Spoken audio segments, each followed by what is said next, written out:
membangun generasi baru yang lebih cerdas, fit, dan tangguh.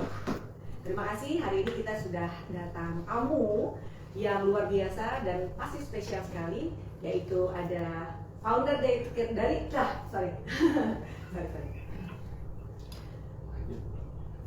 ketemu lagi di Binaraga.net, membangun generasi yang baru, lebih cerdas, fit, dan tangguh.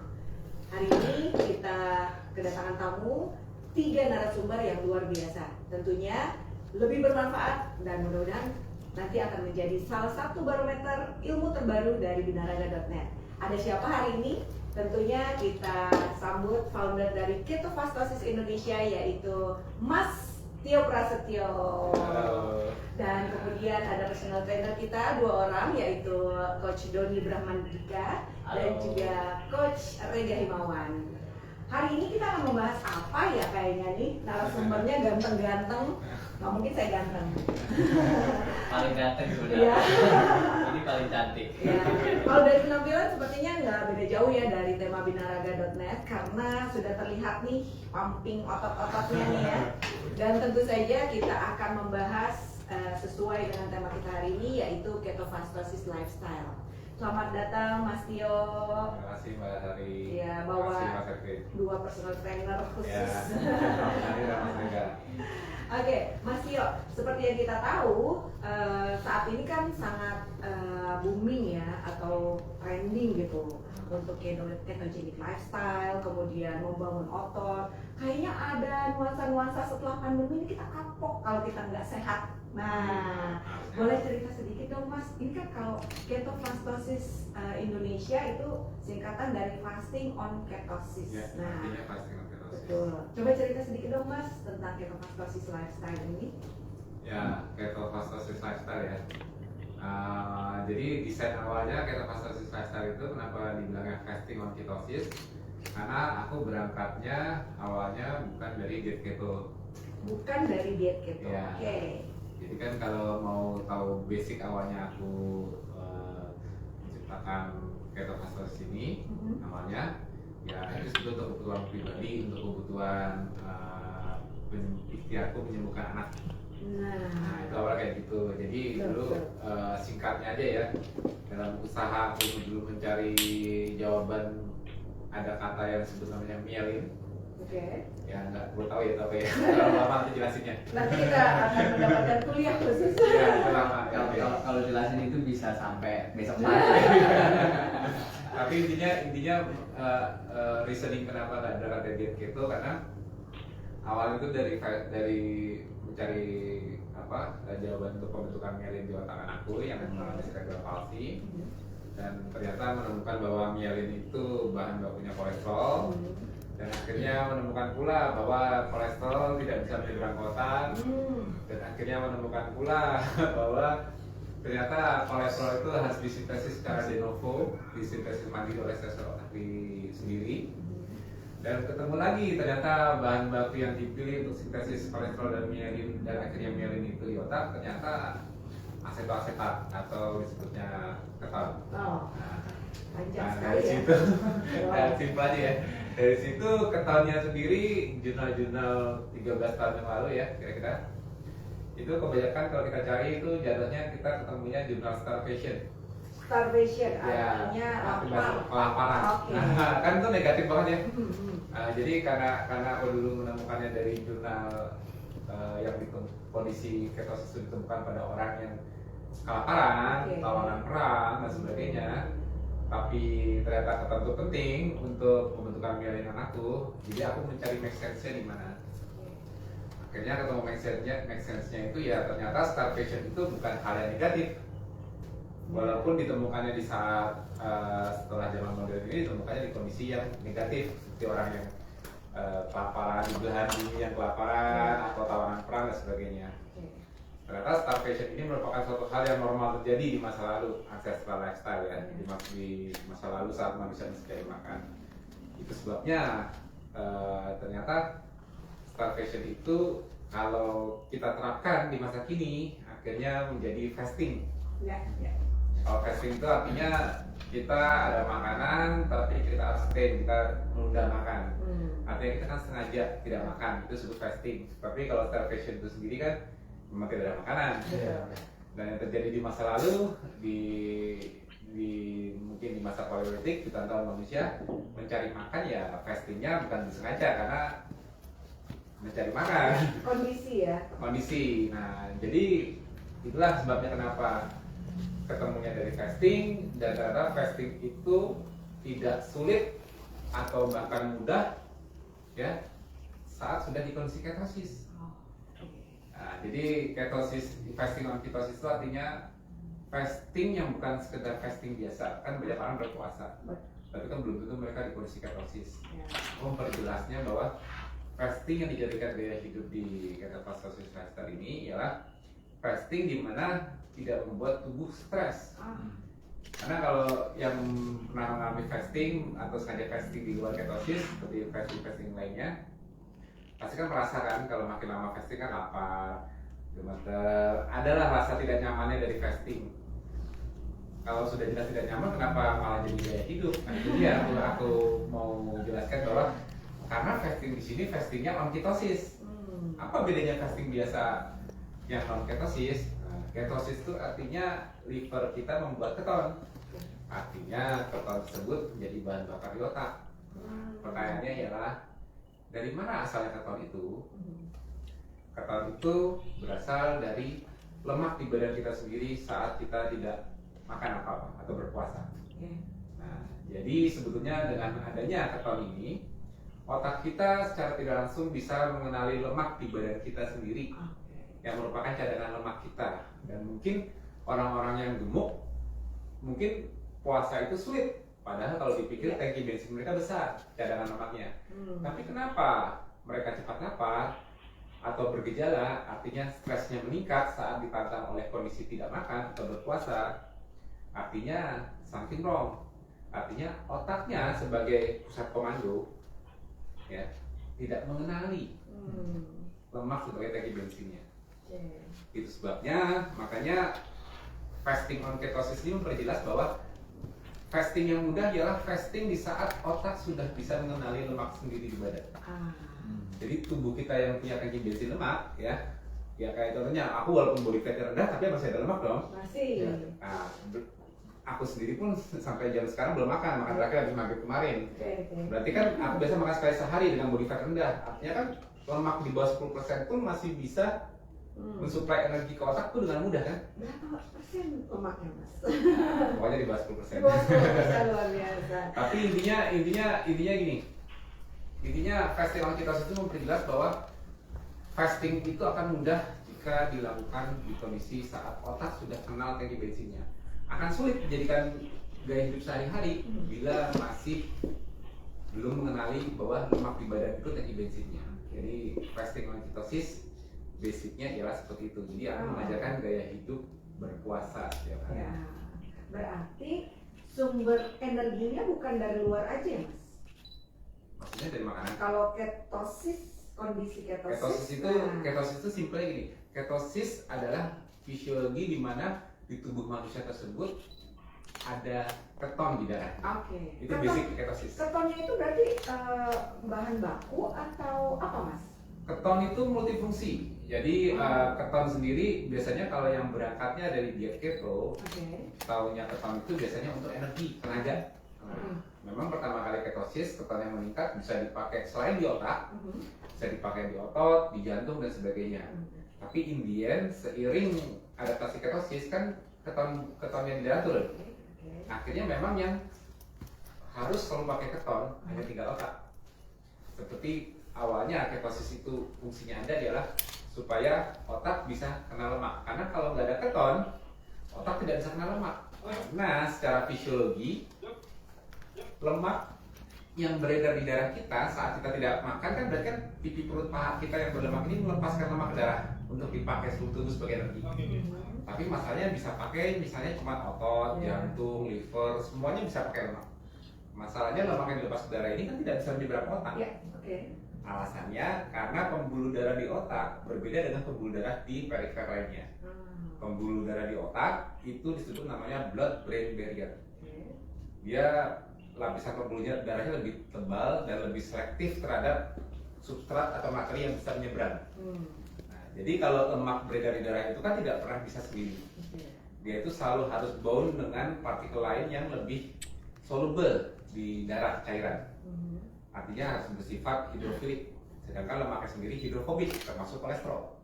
Itu sebabnya untuk lemak beredar di darah harus dibawa-bawa oleh carrier. Carriernya biasanya protein atau lipoprotein. Carrier protein soalnya albumin. Jadi kalau aku jelaskan di kondisi mudahnya aja, kondisi sakit atau tidak makan puasa. Lagi sakit. Lagi puasa. Lagi puasa aja. Lagi puasa. Lemak yang terlepas dari pipi perut paha kita itu akan dibawa oleh albumin. Nah, dengan kombinasi dua partikel albumin dan lemak ini, free fatty acid, itu yang menyebabkan partikel ini terlalu besar untuk bisa nyebrang otak. Sedangkan bisa dipakai oleh sel-sel di tubuh lain, termasuk otot, jantung dan sebagainya. Itu sebabnya sampai kapanpun otak tidak bakal bisa kena lemak. Tapi ternyata ada satu fisiologi yang disebut ketosis, di mana lemak ditranslasikan atau dikonversikan oleh liver menjadi keton. Secara nggak langsung, keton ini sudah merupakan materi yang berdiri sendiri. Keton bersifat soluble sama halnya seperti gula, glukosa. Sehingga dia tidak perlu dibawa oleh partikel lainnya. Nah, keton ini barulah bisa menyeberang ke otak, menembus blood-brain barrier, dan digunakan sebagai sumber energinya. Itulah secara nggak langsung keton merupakan, dengan otak menggunakan keton, artinya otak secara tidak langsung sudah tahu bahwa lemak di badan ini adalah energinya, walaupun harus lewat keton. Itu sebagai energi ya. Jadi keton itu kalau aku analogikan seperti nilai tukar currency. Ya, currency yang bisa dikenali oleh otak. Currency yang bisa dikenali oleh otak untuk tahu itu lemak. Nah, jadi kalau misalnya lemak kita yang dilepas di badan ini nilainya US dollar, pada saat dia dilepas, US dollar ini bisa dipakai oleh seluruh organ lain karena pembuluh darah perifernya bisa mengizinkan dia lewat. Tapi karena pembuluh darah di otak itu tidak bisa mengizinkan USD nyebrang, harus transaksikan dulu jadi apa namanya euro. Jadi euro dulu di liver. Nah, setelah ditransaksikan menjadi euro di liver, baru otak bisa mengambil currency-nya untuk sebagai energi. Tapi aku nambahin satu lagi. Tapi bukan dari situ aku menemukan keton. Oh, bukan. Itu kan fungsi keton untuk energi, tenaga, menghasilkan ATP, bahasa currency kimianya dalam tubuh untuk energi itu ATP. Aku nemuinnya nggak dari sisi menghasilkan energi. Aku kan bilang tadi di awal mencari ikhtiar untuk mencari myelin. Artinya myelin prekursornya dari kolesterol, ya kan? Kolesterol di otak tidak bisa, kolesterol di otak itu ternyata tidak bisa diambil dari darah juga, kan? Kan seperti yang aku bilang, lemak maupun kolesterol kemana-mana harus dengan protein atau lipoprotein. Ya kan, contohnya kolesterol biasanya bawa HDL atau LDL. Kan nggak bisa, partikel terlalu besar untuk nyebrang ke otak. Nah, itu sebabnya kolesterolnya yang otak kita yang tinggi lemak dan kolesterol ini ternyata juga tidak dapat kolesterol dari darah. Ternyata dia harus de novo sintesis sendiri, buat sendiri di sana. Tapi kan harus ada bahan baku. Nah, ternyata aku menemukan bahwa keton itu tidak hanya sebagai energi di otak, tapi sebagai bahan baku pembentukan lipid, fosfolipid, kolesterol di otak. Oh, hanya di otak. Hanya di otak. Ya kan? Jadi kalau misalnya otak kita mau nyimpen triglycerid, muscle triglycerid kan otak kita juga ada kandungan lemaknya kan? Ya. Itu tinggal ngambil aja lemak dari darah yang dibawa. Gampang kan? Karena pembuluh darah yang lewat otak kan pembuluh darah yang perifer. Sedangkan pembuluh darah di otak tidak dengan mudah bisa mengambil lemak yang diedarkan dari pipi perut paha kita. Itu kesulitannya otak. Tapi sedangkan otak ialah organ yang paling berlemak, bukan? Iya. Makanya kalau orang yang belum ngerti kan paling takut otak sapi. Takut apa? Takut Takut kolesterol kan? Berarti kan otak manusia kan nggak jauh beda sama sapi, hanya beda neuronnya jumlahnya lebih besar kan? Artinya kolesterolnya lebih tinggi, tapi ternyata kok nggak bisa kolesterol dari darah? Berarti percuma dong kita makan kolesterol tapi nggak bisa dipakai di otak. Itulah kenapa otak itu harus sintesis sendiri karena blood-brain barrier, tapi ternyata bahan bakunya itu sebetulnya dari lemak yang sudah ditukar currency-nya dari USD tadi lemak dari euro dulu.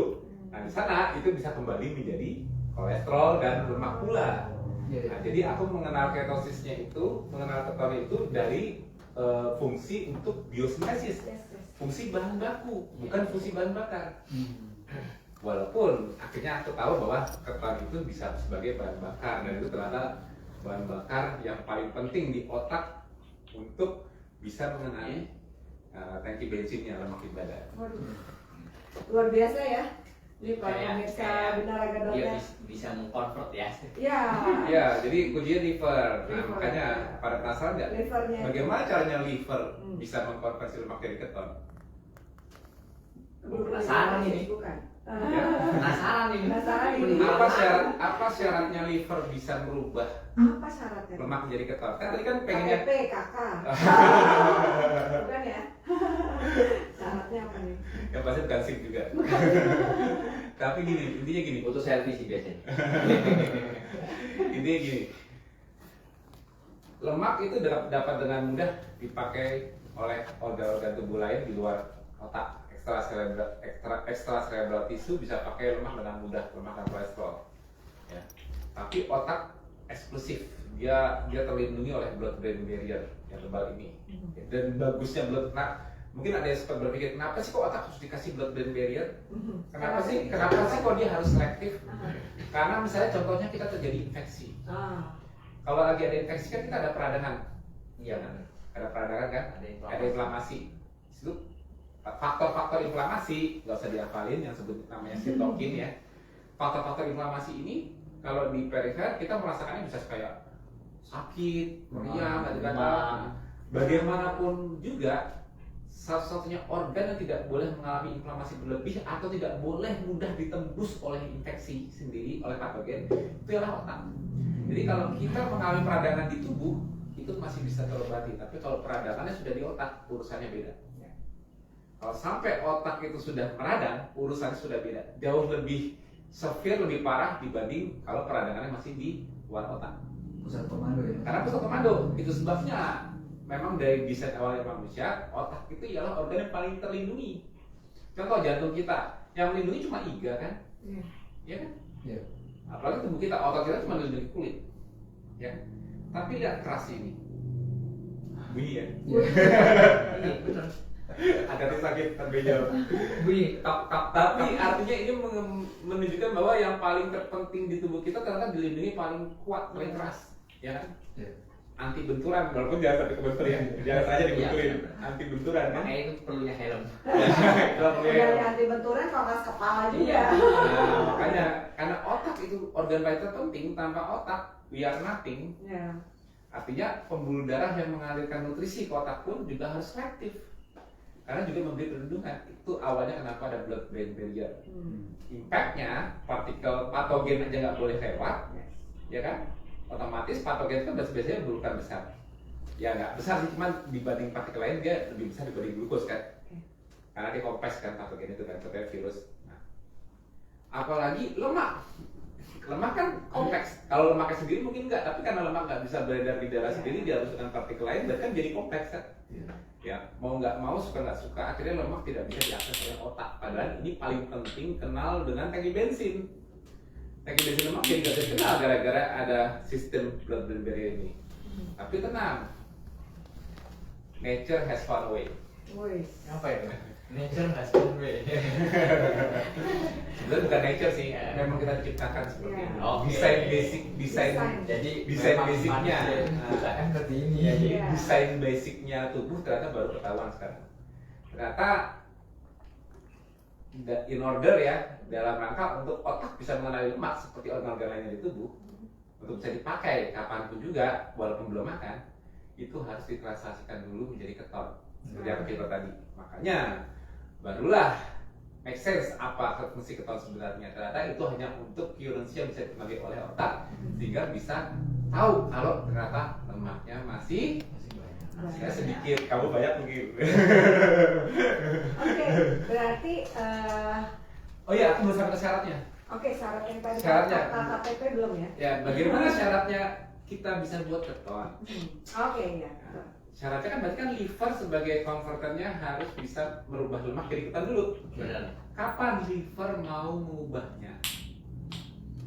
Jadi syarat yang termudah ialah Ya, ini karena binaraganet pasti sudah sering dengar namanya glikogen. Tapi mungkin taunya baru glikogen di otot, ya kan? Glikogen tetangganya belum. Ya kan? Karena kan kalau binaraganet pasti kan ngebahasnya seputar fitness kan? Ya. Fitness kalau kontraksi kan berarti kan bumi itu kan glikogennya dipecah untuk dipakai secara anaerobik. Ya, karena kalau kontraksi itu kan oksigennya turun. Nah, Otomatis kan glikogennya dipecah menjadi bahan bakar, tapi karena oksigen turun, dia akhirnya hasilnya laktat. nah benar. Kalau laktatnya udah kebanyakan, Pegel sakit. Capek. makanya kita stop kontraksinya.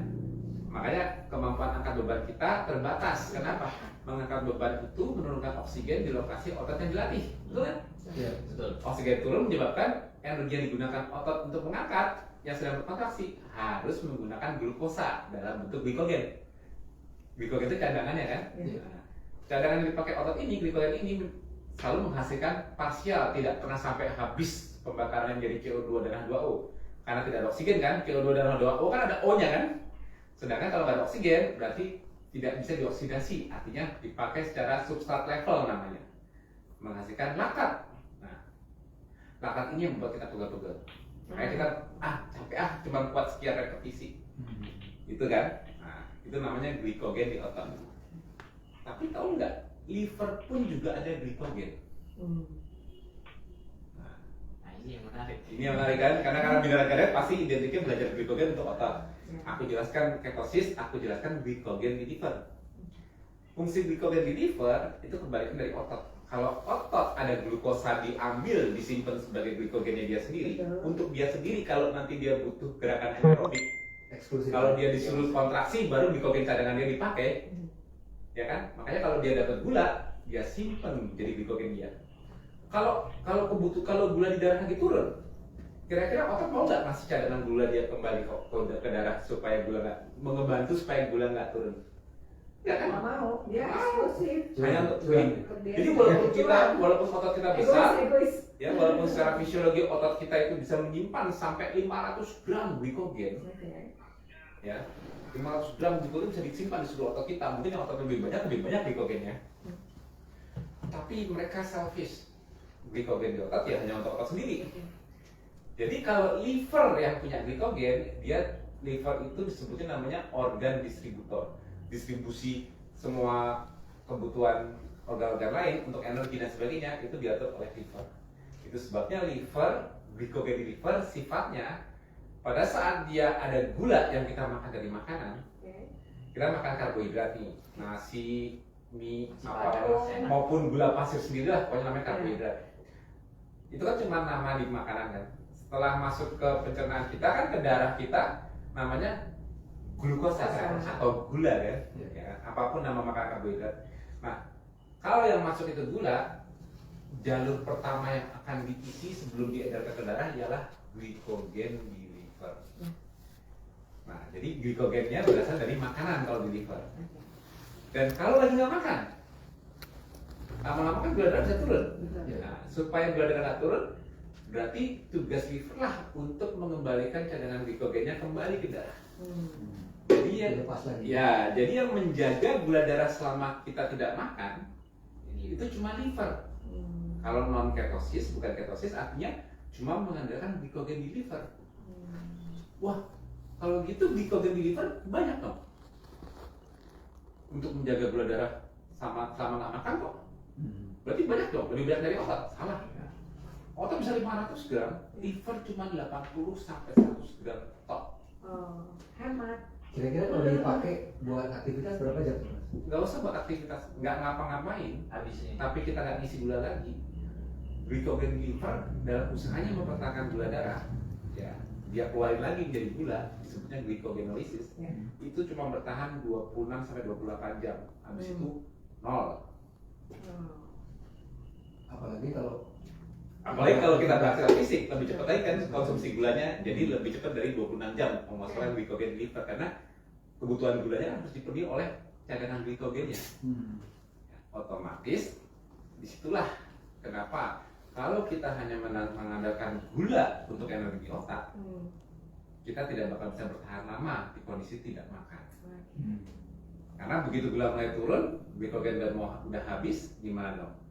Akhirnya liver tidak lagi pakai glikogen, dia harus buat gula sendiri namanya gluconeogenesis. Nah, kan jadi malah berat harusnya, malah membuat gluconeogenesis itu di liver harus kerja berat memenuhi gula kalau otaknya nggak mau ganti bensin.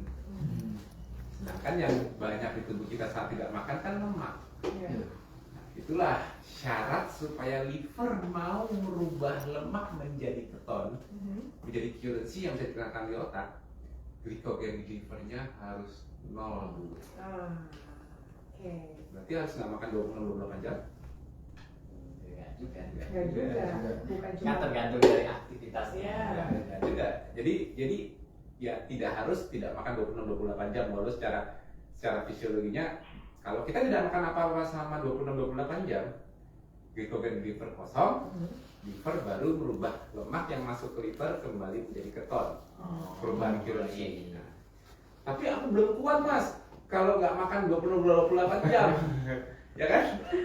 Telat makan pagi aja Semua yang perutnya udah kriuk, udah gemeter kelihatan kan? Nah,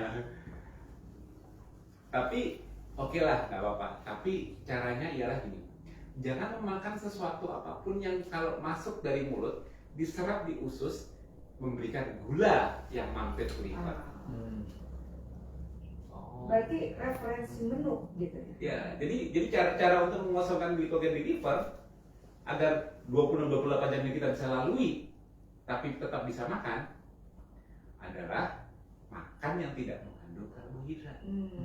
Ya kan? Oke. Otomatis kan kita makan protein dan lemak kan tidak langsung memberikan gula di jalur hepatik portal dari pencernaan ke liver. Hepatik portal tidak mengirimkan gula karena kita tidak makan sumber karbohidrat, ya kan?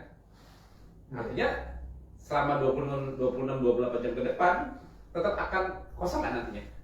Kosong sendiri kan? Nah, akhirnya lemak yang beredar di darah bisa dirubah menjadi keton saat syaratnya liver sudah mengalami kekosongan glikogen.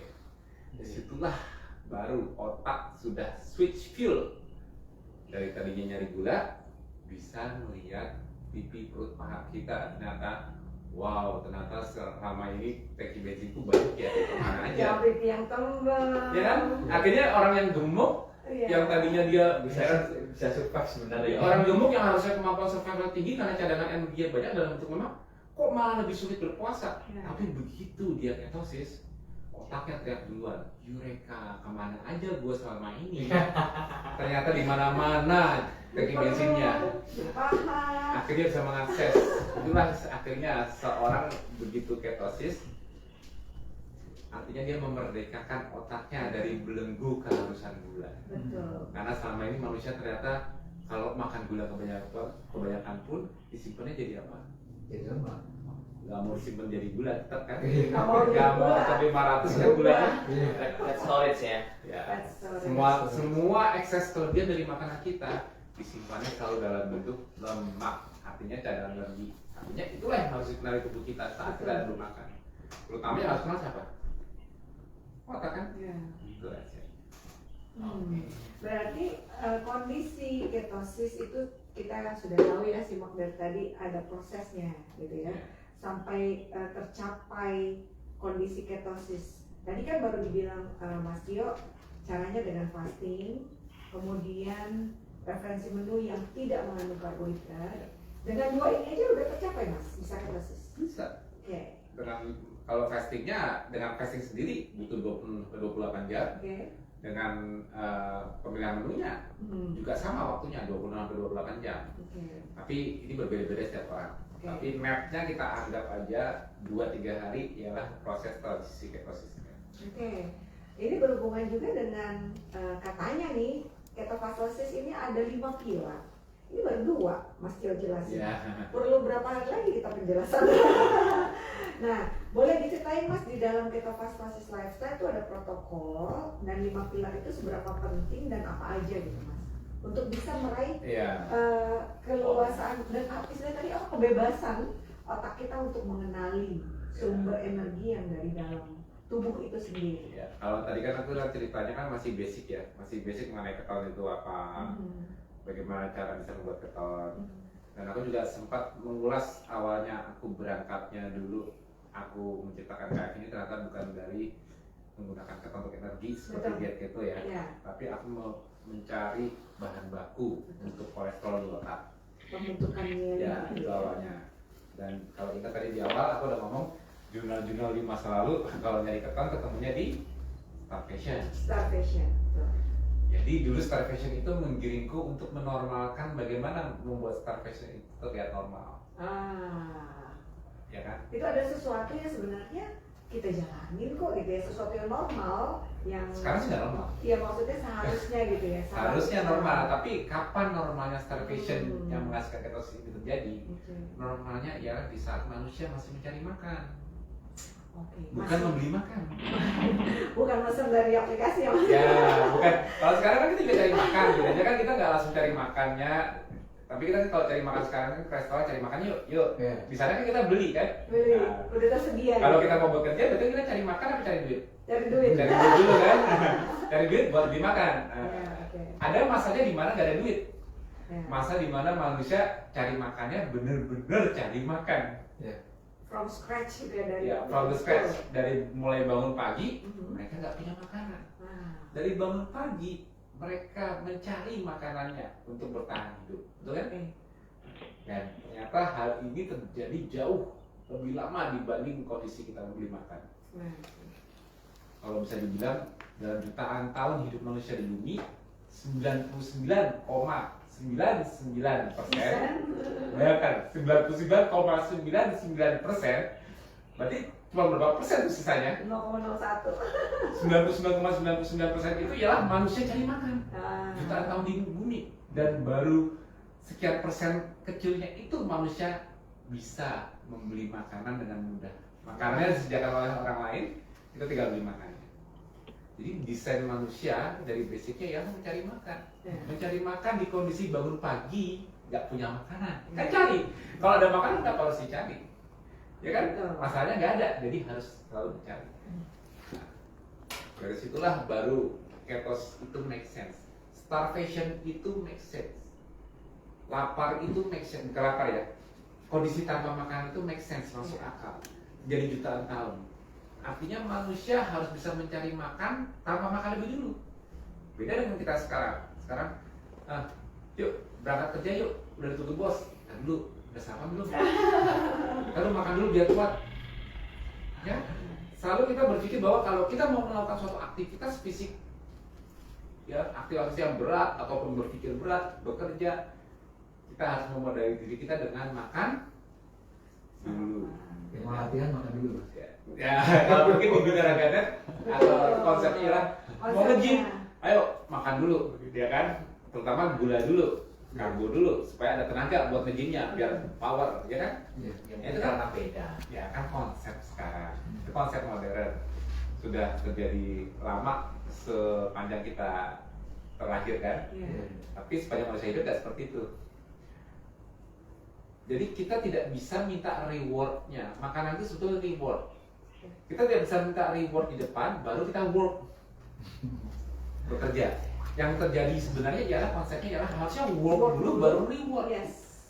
Kayak orang kerja nanti nih. Karena beda dong. Kalau kita nggak, kita butuh reward makanan dulu karena kita bekerja mencari reward uang. Ya. Kita beda reward, makanya Beda kan gue reward. cari duit. Ya. Makan kan butuh tenaga. Kalau dulu makan itu rewardnya. Yes. Makanya mereka work dulu. Worknya ngapain? Bangun tidur cuma nongkrong depan guanya atau tempat tinggalnya nungguin makan lewat? Ya kan? Jalan dulu pasti. Dia harus work dari sejak bangun di pagi hari, dia harus bergerak mencari makan. Menggunakan fisik kan? Betul. Putar otak nggak? Iya. Putar. Di kondisi puasa tidak makan. Di kondisi bergerak mencari makan. Berpikir, putar otak untuk menemukan makanan, karena makanannya pasti diburu, menciptakan teknologi untuk memudahkan mereka menangkap makanan, ya kan? Artinya harus putar otak. Jadi untuk melakukan itu semua kan butuh effort, butuh aktivasi sistem stres di tubuh kita. Oke. Tapi itu stresnya besar nggak tanpa makanan? Besar. Besar.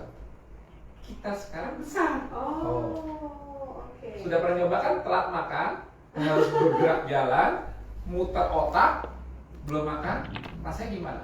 Berat nggak rasanya? Kalau sekarang iya. Ya kalau terasa berat itu namanya apa yang meningkat di tubuh kita? Stres. Stres di tubuh kita meningkat kan? Jadi stres itu bukan hanya stres pikiran, stres fisik juga. Stres fisik. Terasa banget peningkatannya saat kita belum makan. Ya. Nah, berarti apakah orang di masa lalu mengalami stres seperti itu karena harus usaha dulu baru dapat makan? Susah ya menjalani, kasihan ya orang-orang dulu ya. Berarti kalian harus kasihan dengan aku. Karena aku jam segini, jam berapa nih? Belum Udah makan jam juga. 2:30. Belum makan. Kelihatan stres nggak? Happy banget kincong ya. Ya. Nah, kenapa aku mudah melakukannya? Karena aku melakukannya bukan di kondisi stres. Oke. Tidak di dalam kondisi badanku stres, gemeter, perutku pucuk-pucuk, keringat dingin. Tidak juga dalam kondisi stres pikiran. Nggak membuatku baperan, colek bacok belum makan. Ini keren colek. Nggak perlu kan, walaupun belum makan aku santai aja kan. Ya kan? Aku nggak gigit kan Iya, dari tadi. iya. Iya kan? Nggak emosional gitu ya. Ya, jadi intinya aku melakukan ini dengan mudah karena aku tidak stres. Hmm. Aku tidak akan melakukan ini kalau aku stres tubuhnya dan pikirannya karena kekurangan energi. Ternyata aku enggak. Dan inilah ternyata fisiologi yang harusnya dimiliki orang yang masa lalu. Normal kan? Betul. Ya. Kalau aku di kondisi belum makan tapi bisa seperti ini, kira-kira kemungkinan aku untuk menemukan makanan lebih mudah nggak? Dibanding jam segini belum makan tapi aku udah lemes, udah gemeter, udah nggak bisa mikir. Ya jalan ke dapur udah semboyong. Gimana? Jadi kemampuan kalau aku jam segini belum makan tapi aku udah menunjukkan penurunan kemampuan fisik dan pikiran, artinya kemampuan survivalku turun nggak? Turun.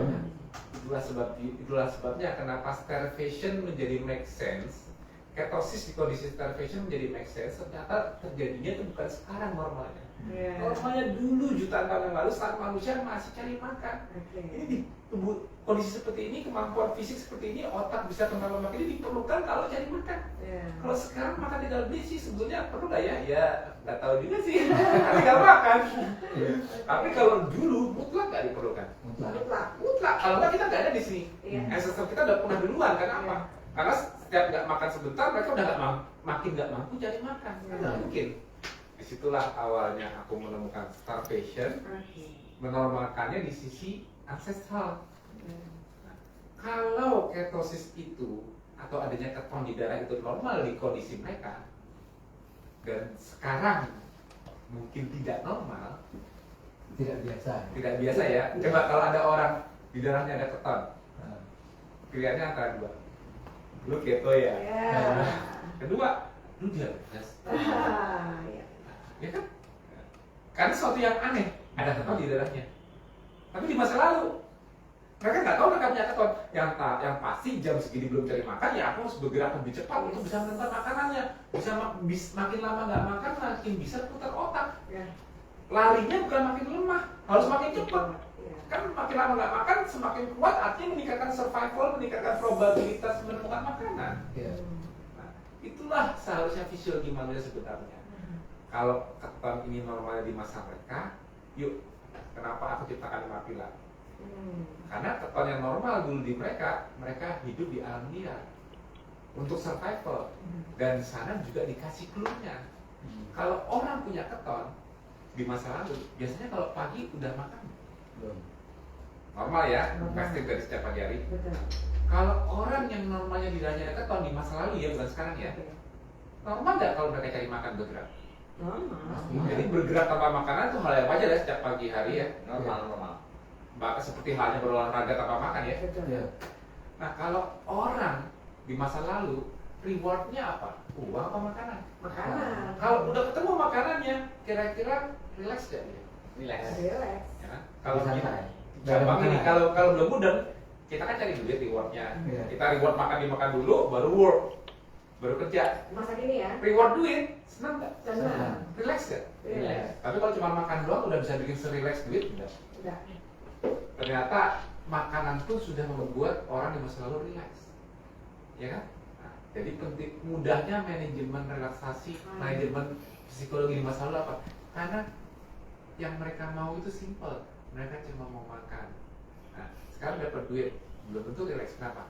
kan gue pengen beli mobil. Cicilan gue belum lunas. Cicilan.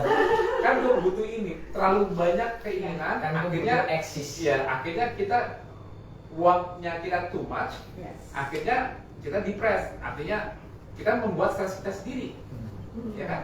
Karena food is not enough for us, benar nggak? Makanan tidak cukup bagi kita untuk memuaskan kita di zaman modern. Tapi untuk di alam liar, untuk orang bertahan hidup, makanan cukup nggak? Ketemu Cukup pijak, ketemu buruan, Cukup banget.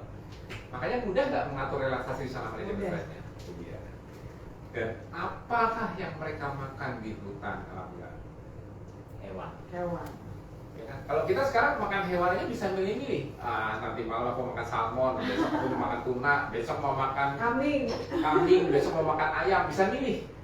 Kalau orang di masa lalu, makanan mereka disediakan oleh alam, nggak bisa milih. Mau sebulan makan itu aja ya, karena alam bisa lebih banyak spesies itu ya, itu kan, nggak milih kan? Ini apa yang ada di depan, Ya. apa yang ada di tampak, Ya. itu yang dimakan. Ya, artinya karena makan untuk bertahan hidup, ya, bukan hidup untuk makan kan? Iya. Kalau hidup untuk makan kan apa aja dimakan kan? Ini menarik nih. Iya. Makan untuk Hidup, bukan hidup untuk makan. Hidup untuk makan. Oke.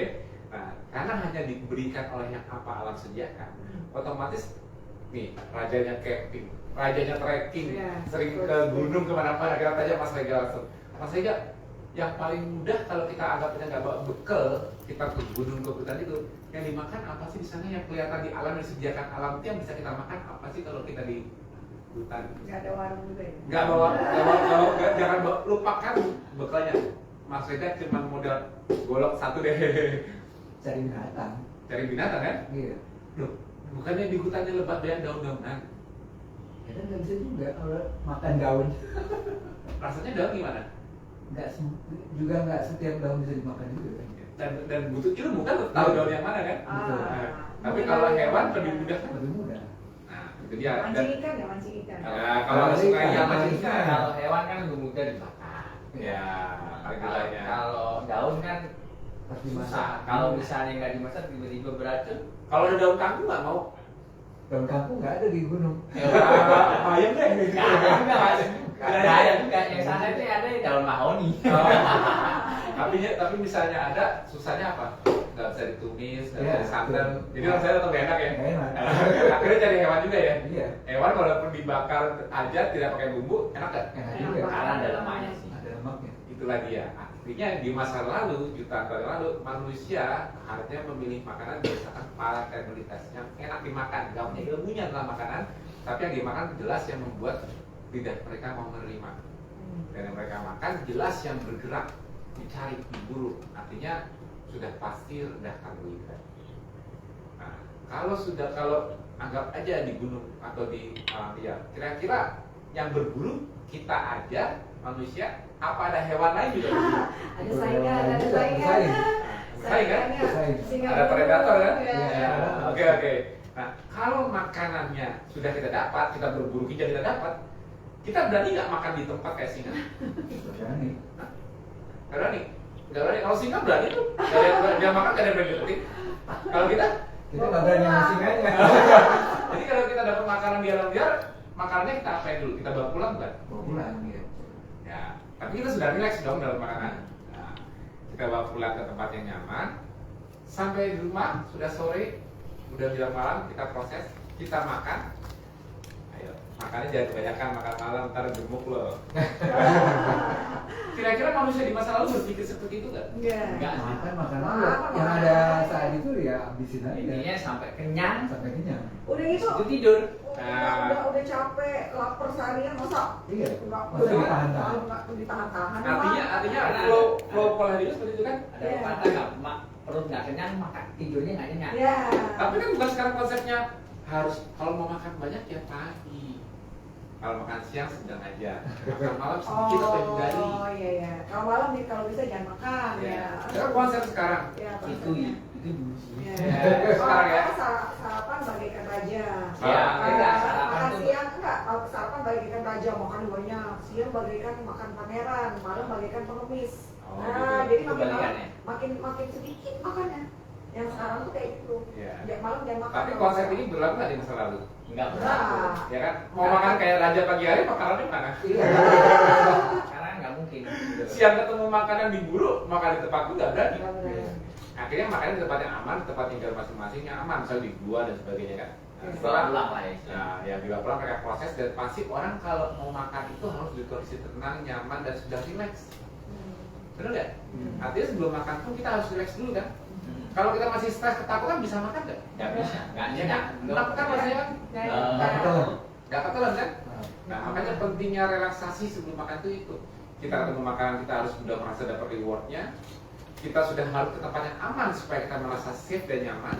Baru kita makan tenang, kenyang, terus food coma, tidur. Ya kan?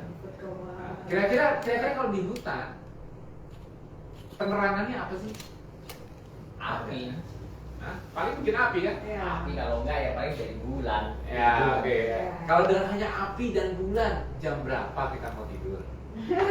Pertanyaan itu. Kalau sekarang kan dengan adanya lampu, hiburan di TV, belum Netflix. game, Ini yang paling bahaya sih belum sebenarnya. jamprian kita di WA, Telegram. Kira-kira kita mau tidur jam berapa? Ya. Nggak tahu deh selesainya.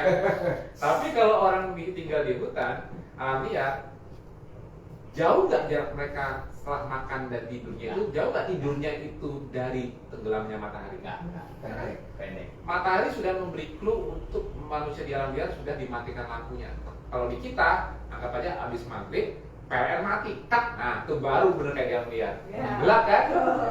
Ya kita cuma bisa mereka pakai api unggun, dia bisa pakai lilin. Ya. Sama apinya, merah, bukan putih kayak sekarang. Harusnya kayak gitu ya. Ya kan? Nah kalau kita pernah mengalami mati lampu PLN dari maghrib, cuma pakai lilin, kita tahu nggak? Kita tidur jam berapa sih kalau Iya, kita? iya. Cepat. Jam 8 udah tidur. Abis Isya tidur, jam 8 9 udah tidur, ya kan? Iya. Maksimal paling cepat. Nggak ada yang begadang kan? Iya, benar-benar. Tapi kalau lampunya nyala, TV nyala, ya kan? Nyala. Internet kenceng, tidur jam berapa? Ya kan? Itulah sebabnya konsep ketosis yang aku bawakan. Karena aku tidak menemukannya dari diet keto, aku menemukannya dari usahaku menormalkan kata starvation yang menghasilkan ketosis dulu, dan ternyata menemukan sungguhnya awalnya itu normal jutaan tahun di alam liar, manusia hidup di alam liar. Berarti agar keton itu tetap membuat kita sehat, posisi otak bisa kenal lemak di badan itu tetap membuat kita sehat. Artinya kita tidak hanya bisa mengandalkan tidak makan karbo, tidak bisa mengandalkan hanya puasa. Ternyata siklus 24 jamnya harus sama seperti mereka. Normalnya di masa orang punya keton. Artinya flow-nya sejak bangun pagi ialah fasting, berpuasa, moving, bergerak sejak pagi hari, aktif bergerak, olahraga kalau perlu, ya kan, tanpa makanan, relaxing, ya kan. Kalau mereka melakukan makanan harus relax, kita kalau udah sore, udah mau tidur, jangan bawa stres sampai malam, udah mulai ngerem, siap relax. Kalau udah relax, makan enak kan? Yang kita habis relaxing, feeding. Feedingnya udah jelas ya, kita makan juga sama seperti mereka, tidak makan karbo. Yang kelima ialah sleeping. Sleepingnya harus optimal, jangan begadang. Inilah 5 pilar DKF. Cerminan normalnya manusia punya keton. Normalnya pola hidup mereka 24 jam. Fasting, moving, relaxing, feeding, sleeping. Kita bisa ya repeat ulang lagi besok hari. Jadi kita dalam ikhtiar kita insya Allah lebih sehat, dengan otak lebih kenal lemak di badan. Polanya kita lakukan sama, walaupun di zaman modern kita banyak beraktivitas, kita usahakan sama. Pagi-pagi kita jangan sarapan, walaupun ada makanan. Pagi-pagi kita udah bangun, jangan mager seharian. Minimal kita udah bergerak secara fisik atau olahraga dulu. Kalau udah sore, udah jam 2, jam 3, udah asar deh, udah menjelang sore lah. Orang-orang di hutan kalau udah sore juga takut kemalaman kan? Iya. Mereka pasti berusaha rileks cari tempat yang aman kan? Nggak tetap kerja terus kan, berpikir terus kan? Iya. Kalau belum dapat apa-apa, tunda besok kan? Kita juga gitu, kalau kita punya masalah apa-apa, selesaikannya, putar otaknya, cari solusinya dari pagi sampai siang. Kalau sudah sore, nggak ketemu juga solusinya, atau masih ada masalah yang membebani, belajar let go, lepas dulu, pikirin besok. Kita siap relax aja yuk. buang pikiran dulu, karena nanti malam kita mau tidur. Kalau kita pikirannya dibawa terus, gimana kita bisa tidur? Gimana makan kita bisa enak? Jadi berpikir, karena stres di dunia modern ini tinggi, beda sama di hutan. Kita nggak boleh mengabaikan masalah-masalah, harus selesaikan. Kuncinya kita tahu positioning. Agar manajemen stres kita, relaksasi kita bagus, posisikan berpikir itu di saat yang didukung tubuh, yaitu pada saat ketegangan lagi tinggi. Pagi hari kita bergerak, ya kan, memakai sistem stres. Yang memakai sistem stres di tubuh kita apa? Puasa stres gak? Stres kan? Tapi dibuat rileks oleh ketosis. Olahraga bergerak stres gak? Tapi dimudahkan oleh ketosis. Sama, berpikir putar otak, menerima masalah, harus ditemukan solusi yang troubleshooting. Stres bukan pikiran? Stres. Tapi didukung oleh ketosis. Tiga-tiganya ini ternyata digunakan di rentang waktu antara dari bangun pagi sampai sebelum sore. Kalau sudah sore, kita harus menuju apa? Pakai stresnya terus, apa mulai kita relax? Itu sebabnya kalau sudah sore, start untuk relax, ya. Start untuk makan. Kenyang, dijamin tidur enak. Tidur tidak begadang, tidak lama. Habis sudah malam matahari terbenam kita makan kenyang, kita tidur pulas, gak banyak pikiran. Besok pagi bangun, yang kemarin belum tuntas masalahnya, pikir lagi dari pagi. Jangan bawa masalah sampai malam. Apalagi pulang kantor habis domain bosnya malah melampiaskan ke keluarga, kan kasihan. Kalau udah pulang ke rumah ketemu keluarga, disitulah relaksasi. Ingat bapak-bapak. Ya kan? Ibu juga. Kalau ibu biar kerja juga mati. Makanya keluarga bisa jadi ajang relaksasi ya Mas. Iya, ya harusnya. Good idea. Makanya kalau di komunitasku, di gaya hidup yang aku ajarkan, bukan breakfast yang sebagai the most important meal of the day, tapi dinner the most important meal of the day. Kenapa? Karena dinnernya itu jangan sampai di skip. Saat dinner, saat kakak keluarga. Saat dinner, saat kita makan sekenyangnya sampai kita puas karena kita udah relax. Efeknya dari makan kenyang, dorongan tidurnya kuat, kita tidur nyenyak. Tidak ada sering terbangun di malam hari, tidak ada kesulitan tidur. Akhirnya bangun pagi kita fresh lagi. Bayangkan kalau kita tidur cuma sebentar, tidak bisa tidur, sering terbangun. Kira-kira bangun pagi fresh gak? Kira-kira bangun pagi cepat lapar gak? Kira-kira bangun pagi malas gerak gak kalau tidur sebentar? Akhirnya ketemunya di tidur. Kalau tidurnya nggak beres, besok itu akan sulit melakukan apapun untuk ikhtiar lebih sehat. Sulit untuk skip makanan, sulit untuk bergerak untuk lebih sehat, sulit untuk putar otak, Sulit berpikir juga. sulit berpikir juga kan, tidak bisa menemukan masalah kan. Dan kemudian ujungnya nanti sulit relax, moodnya berantakan. Jadi modal tidur bagus itu penting gak? Penting. Itu tidak perlu diajarin di masa lalu jutaan tahun. Kenapa? Karena lampunya dimatiin dari alam, tidak nunggu PLN mati lampu. Berarti orang kalau yang ngabut-ngutan tidurnya nggak bagus. Jadi tidur itu ya zona risetnya. Makanya kalau aku bilang, Kurang tidur. bener nggak kita bisa sehat cuma dengan tidak makan karbo dan mengalami ketosis? Ternyata nggak bisa. Kalau kita, aku udah gak makan karbo, aku ketosis, katanya bisa sehat. Kok aku malah di bawahnya gemeter, bawahnya kesel, gak bisa mikir, lemot, bangun pagi gak fresh. Karena dia cuma taunya tidak makan karbo. Padahal normalnya ketosis ini ialah fisiologi yang dimiliki orang di alam liar mencari makan. Kalau mau benar-benar merasakan kesehatannya dari kondisi ketosis dengan tidak makan karbo itu, terapkan juga pola 24 jamnya dicerminkan oleh 5 pilar. Fasting, moving, relaxing, feeding, sleeping. Itulah ketofastosis. Yes. Luar biasa ya. Jadi dari satu pertanyaan aja kita seperti mereview lagi bagaimana gaya hidup nenek moyang kita ya. Karena sepertinya memang melawan arus bagaimana perkembangan teknologi dunia ini gitu ya, dari teknologi pertanian, peternakan, konsumerisasi lah istilahnya gitu ya, itu benar-benar seperti melawan arus. Nah, kalau misalnya Mas Tio melawan arus nih, kita akan menanyakan berarti untuk masalah suplemen nih Mas, ya kan? Kita nih biasanya taunya bagaikan obat dewa gitu ya, jadi minum ini menyebabkan kinclong, minum ini bikin tubuh lebih kuat, Artinya kita tuh seperti anxiety bahwa kita harus terus mengkonsumsi untuk sehat gitu. Ya, Nah, makanan tuh bisa jadi dimakan. kalau tadi yang kita dengar dari awal, ini malah justru kita challenge untuk upgrading kemampuan survival kita. Berarti mengembalikan kondisi alami tubuh yang sebenarnya manusia itu didesain seperti itu, gitu kan.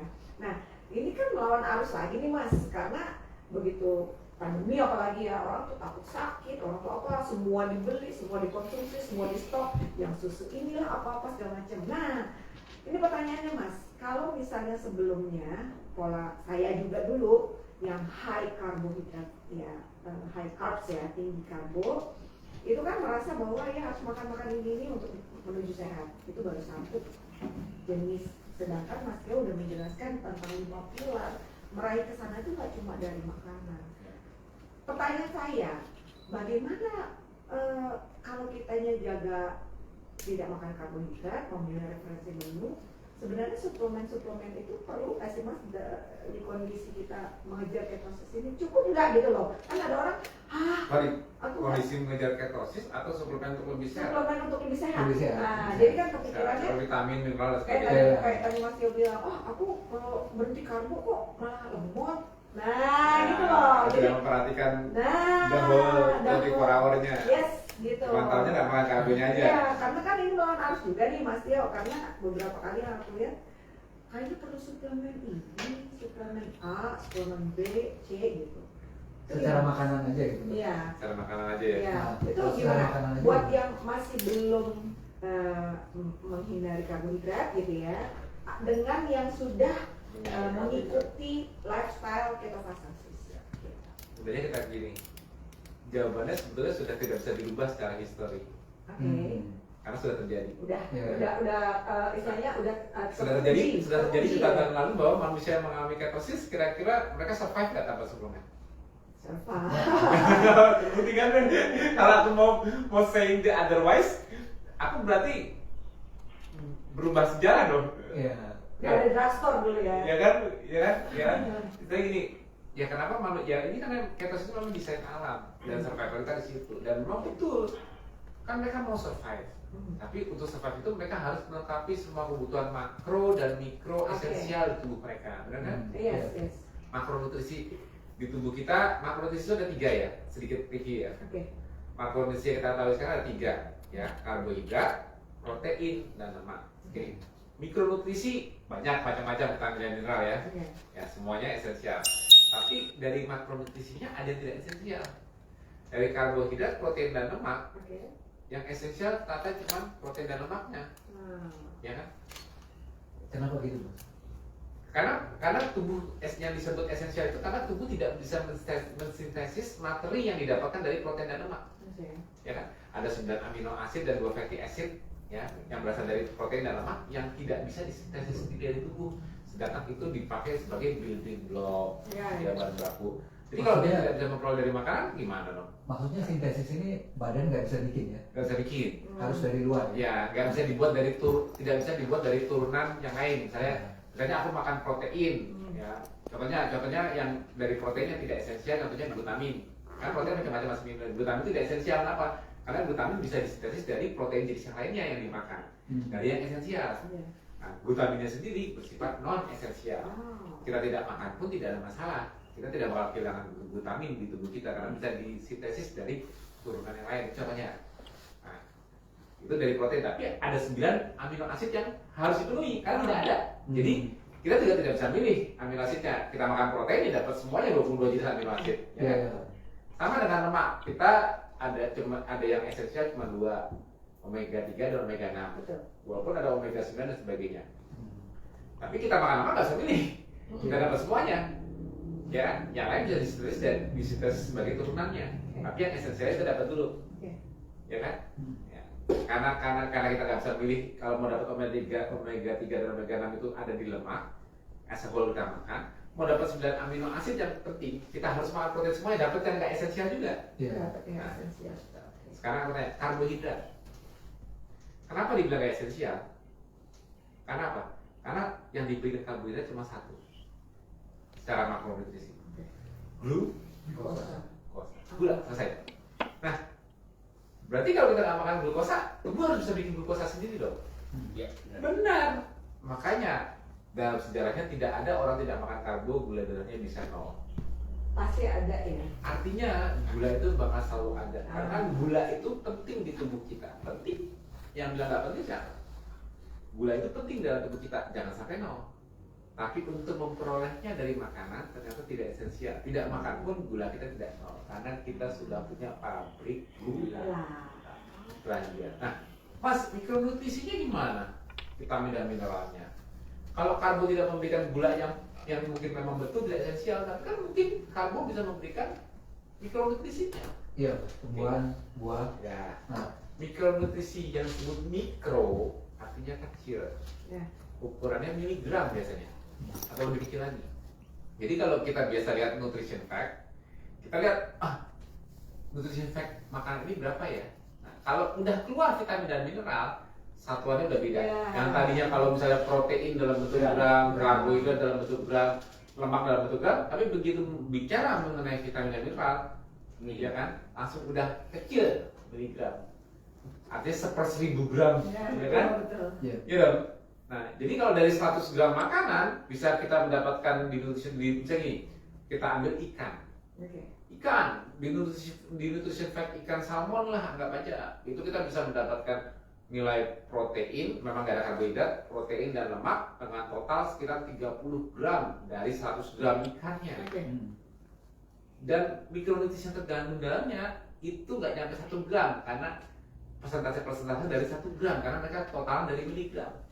Jadi total yang kita bisa serap dari kita makan 100 gram ikan itu cuma 31 gram. Iya. Sisanya 69 gramnya ya nggak bisa diapa-apain. Itu kalau kita makan yang diserap penyerapan paling utama di usus halus. Kalau yang tidak bisa dipecah karena tidak bisa karena itu bukan makro dan mikronya, akhirnya difermentasi dibusukkan oleh mikrobiom di usus kita, dan itu baru nanti memberikan kembali ke kita dalam bentuk short chain fatty acid seperti butirat, propionat, asetat. Itu pengefisiensian aja, lebih efisien makan kita. Tapi intinya semua makro dan mikro itu kalau kita makan sumber hewani sudah lengkap. Kok bisa gitu, Mas? Ya mudahnya gini. Ya. Gini dipendekin dulu. Apa yang mau busa supaya tidak terlalu panjang? Iya.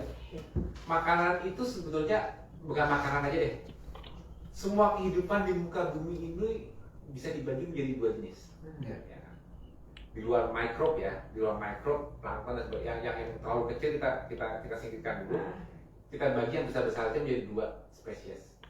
Spesies tumbuhan dan spesies hewan. Iya. Plant kingdom, ya, plant kingdom dan animal kingdom. Oke. Oh ya, flora dan fauna. Iya. Selesai kan? Ya kan? Apa sih Flora dan fauna? Nah, kan mudah nggak membedakan kalau dari itu? Iya. Ya, sepak. Untung ada siarannya dulu di TVRI. Ya, dulu kan. Kalau bingung, Flora, fauna. cuma flora dan fauna. Iya, Oke, iya, ya. iya. Sekarang aku mau kasih pertanyaan simpel.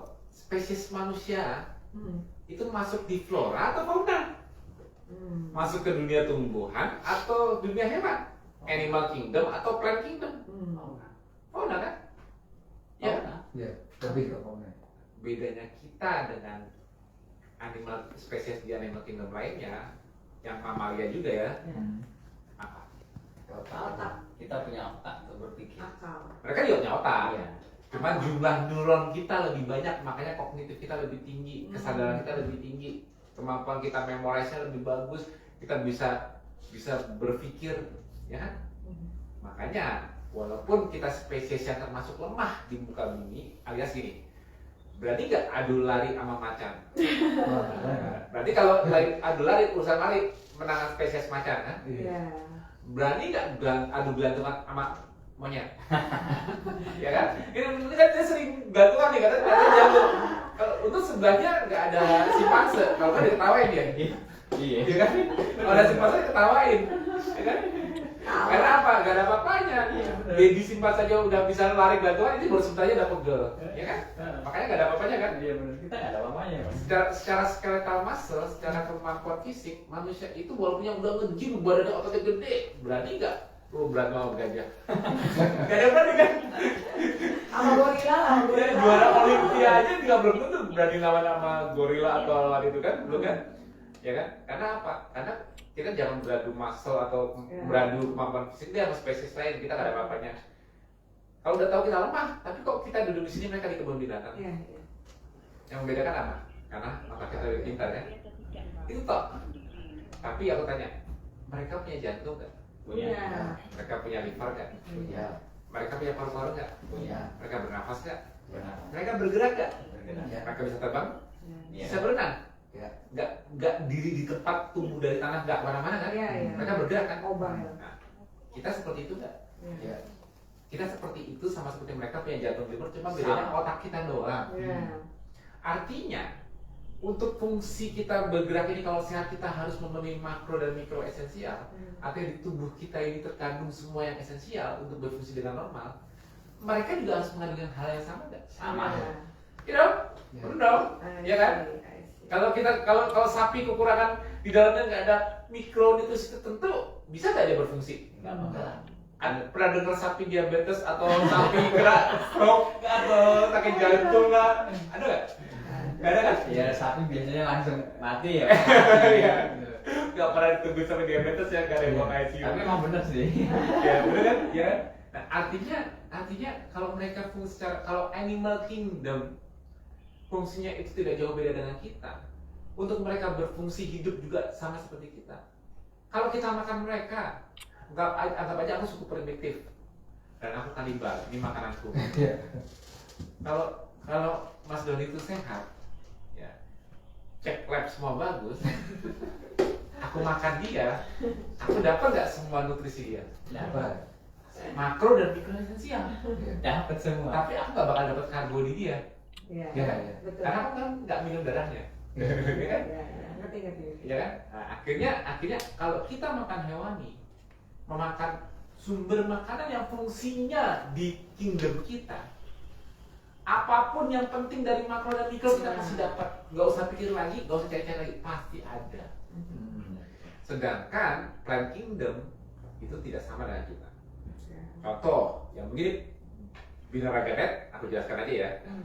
Pasti tahu deh komposisi protein misalnya pada tahu dan tempe dibanding ayam atau ikan. Yes. Mana yang lebih lengkap? Pasti ayam dan ikan dong, Betul. ya kan? Bener. Ya kan? Tahu kedelai walaupun protein tinggi tapi proteinnya tinggi, tapi komposisi kelengkapan, Enggak. sequence aminonya Enggak bisa ngalahin hewan. nggak bisa ngalahin. Dan jelas bioavailabilitasnya, penyerapannya tidak sebagus hewani. Untuk proteinnya aja loh. Oke. Jadi kita makan tumbuhan, kita mau mengejar suatu mikro tertentu, buat apa? Dibutuhkannya juga ternyata cuma miligram kok. Ya. Nggak begini, wah aku mau makan suatu buah yang manis. Aku pengen makan buah manis ini karena tinggi vitamin C. Nah. Vitamin C dibutuhkan miligram. Hmm. Ya kan? Vitamin kan semua dibutuhkan miligram kan. Ya. Tapi ini dia makannya sebanyak-banyaknya. Kenapa? Mikirnya semakin banyak vitamin masuk semakin sehat. Kira-kira tubuh mau nggak membiarkan ketidakseimbangan komposisi mikronutrisi Kelebihan ini? ya, ada kelebihannya. Pasti dibuang dong. Pasti dibuang. Contohnya gini deh, contohnya gampang. Nggak usah berlebihan di makanan.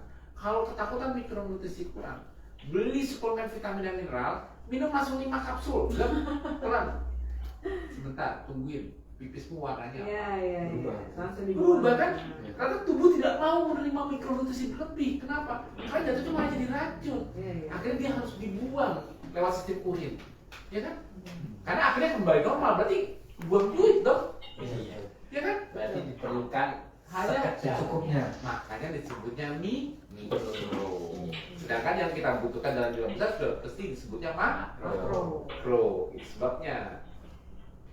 Dari sisi suplemental, kalau mau dipakai, aku nggak pernah melarang. Oke. Terutama kita lagi ada sakit atau kita Ya. memang sedang defisiensi, karena kondisi sakit pasti menggerus lebih banyak. Karena ada inflamasi menggerus lebih banyak vitamin dan mineral misalnya. Mau ditambahkan saat sakit boleh, tapi kalau dibilang mutlak harus ditambahkan Enggak juga. Oke. Karena aku nggak bisa menyalahi sejarah mereka yang hidup dulu di hutan sudah menemukannya semua dari makanan, dan mereka gaya hidupnya membuat mereka tidak mudah sakit sehingga mengalami loss berlebihan dari vitamin dan mineral. Jadi tidak ikut aja gaya hidup mereka. Pastikan tidurnya bagus kalau malam. Otomatis bangun segar, bergerak aktif, bergerak berolahraga, ya kan? Pada saat pagi hari mereka bergerak loh, kitanya jalan bergerak. Iya. Pastikan kemampuan relaksasi kita seperti mereka. Kalau udah sore, udah keren. Jangan banyak pikiran terus, karena stres juga akhirnya bisa membuat sakit kan? Iya. Pastikan perbedaan makanan kita seperti kita. Diulang kembali tidur bagus. Insya Allah tidak ada inflamasi berlebihan di tubuh yang membuat kita harus membutuhkan tambahan ekstra. Tapi kalau dibutuhkan, tetap boleh. Tapi jangan sampai kita tidak, wah aku udah minum ini udah enak nih, udah minum ini udah enak, tambahan karena memang kekurangan misalnya. Iya. Tapi kita lupa, kita tidak perbaiki tidur kita, Iya. tidak kita manajer stresnya, akhirnya apa? Kita cuma menutup gejala. Betul. Padahal yang perlu diperlukan untuk mengembalikan keseimbangan atau kesehatan sebenarnya ialah tahu penyebab sakitnya apa. Jangan sampai kita menganggap suplemen atau obat itu, kita minum, kita langsung bilang, sudah lupa tuh, sudah lupa apa penyebabnya kita sakit atau bergejala. Itu nggak boleh. Desain alam tidak seperti itu. Desain alam ialah manusia di alam liar, kalau mereka sakit, mereka nggak ada pembantunya, obat-obatan maupun suplemen, mereka selalu ingat-ingat, oke udah pasar tadi sakit, akhirnya cuma mereka apa? Akhirnya mereka tidak bisa cari makan, juga tidak nafsu makan karena sakit, akhirnya mereka cuma bisa tidur dan berusaha menggunakan tidur itu untuk recovery mereka. Cuma itu yang bisa mereka lakukan. Tapi begitu mereka bangun segar kembali, mereka sudah pasti selalu ingat tidak mau sakit lagi. Ya. Kalau kita mungkin tidak takut sakit, kenapa? Kan ada obat. Kalau mereka kalau udah sakit, mereka takut, ya kan? Jadi kalau sudah sakit, jadi sakit itu desain awalnya mudah. Sakit itu alam. Contohnya, Mas Doni, misalnya tadi di jalan pas mau kesini kesandung gara-gara ada lubang, sakit jempolnya, Enak banget. bisa. Tapi intinya sakit kan? Iya, benar. Nah kalau abis dari sini nanti pulang lewat jalan itu, ingat nggak kalau ada lubang? Iya. Hati nih. Nah, hati-hati dong, tadi ada lubang, nggak mau terulang yang sama kan? Iya. Jangan jatuh ke lubang yang sama kan? Iya, benar. Ya, bukan dari lubang tutup lubang ya. Jangan masuk ke lubang yang sama ya. Itulah fungsi sakit sebenarnya, sakit fisik. Kita pun mudah kan memahaminya, tapi kalau kita kan, lemes, nggak ada tenaga, gemeter, meriang, kita ingat nggak kenapa? Kita langsung mikir, harus makan apa ya supaya sehat lagi?